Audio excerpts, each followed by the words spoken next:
to the BDS, and then Nick kind of for teasing out some aspects. I think we need to keep in mind that the economic boycott is very different to the cultural boycott, is very different to the political boycott, and so I think this is the conversation that we can have today. So if I can just ask John and Janfrie to kind of just give a short kind of overview of some of the cultural, economic sort of sportsy boycotts that we've done in New Zealand, and then I'll open it up to the floor for a discussion. We are kind of running over time, but so we'll do the discussion for about 10 to 15 minutes, and then we'll have a shorter break. So I'll pass on to Janfrie and John. Thank you. Well, I perhaps can just give you a little brief insight into some of the actions that I'm a teacher, and I find it much easier to project my voice to the back of the room. Sorry, so I'll stand up. What the Palestine Human Rights Campaign have done in Auckland, and also with the help of the Wellington Palestine group, and I'd like to acknowledge Don Carson here, who has been tremendously supportive over the years, and from that particular group too. But back in the 80s actually, when Israel was part of Oceania as part of the soccer World Cup thing, we initiated protests both at Eden Park and at Mount Smart Stadium. And I have put together a little PowerPoint demonstration of some of the protests that we held. And some of them have got captions, so at some stage you can look at them, they'll be projected and you can see them.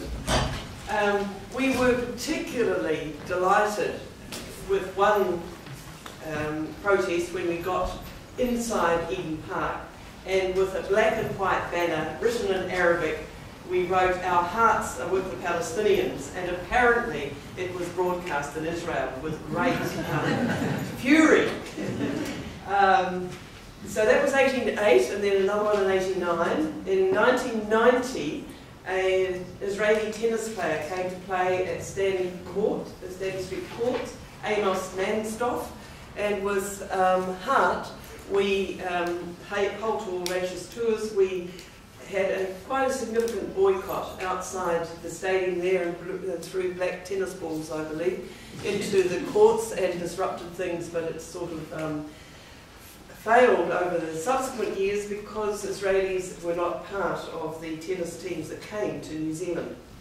Then in 2000, I think 2002, a young woman called Anna Pistolisi came, and again we reactivated the protest, and what we did was write to the Auckland tennis tournament. We asked them to approach Anna and ask her exactly the sort of things that Nick was saying, to publicly condemn the Israeli occupation, to acknowledge that she herself was distanced from any of the government policies, and to support the Palestinians' right of return.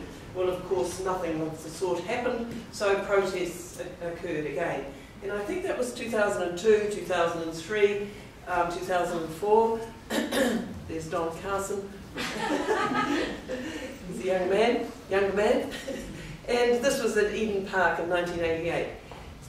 In 2004, the Jerusalem Quartet came to play. And I think this was one of the most successful protests that we had, because it got the Zionist supporters absolutely infuriated here. And we had the support of Brian Ruttman, who was a lover of classical music, and a very significant couple, Jack and Mary Woodward, who had been part of the anti-nuclear movement, who were also staunch supporters of classical music. And they, with Brian's help, talked about the dilemma they had about supporting the Jerusalem Quartet because they love music, but feeling absolutely torn because of the way in which Israel was treating Palestinians over so many years. And that brought out a really informed discussion to the debate, and we had a very successful protest outside the town hall. It'll come up on later with... So I think that this have been points of difference that have been very successful. Subsequently, as you know, in 2009, 2010, we had Janfire coming to the ASB Centre. We were much more organised, we were much better supported. John Minto was here with his team of anti-apartheid supporters who had a great deal to offer and a great deal of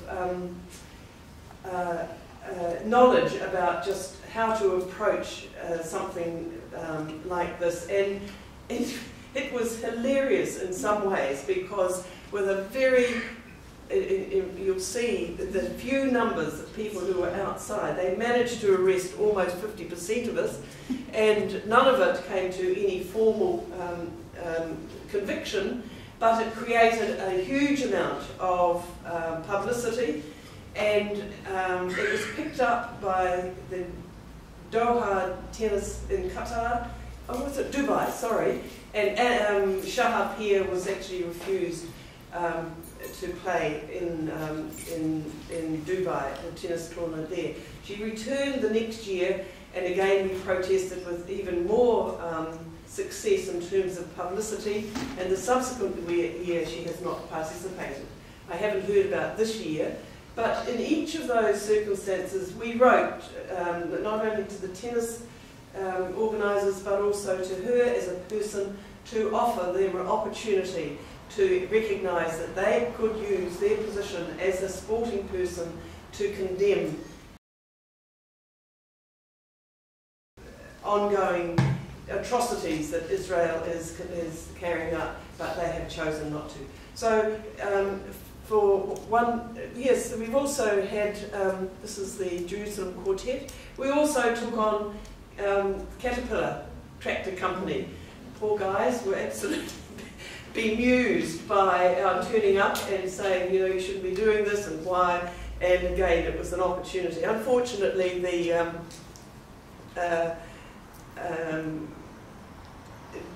I mean, you do these things in order to get publicity. There was no publicity coming, but you know, inch by inch things do get done, and so that's a little potted history of some of the actions that we have taken in Auckland. And I'll hand over to John, who has such vast experience with.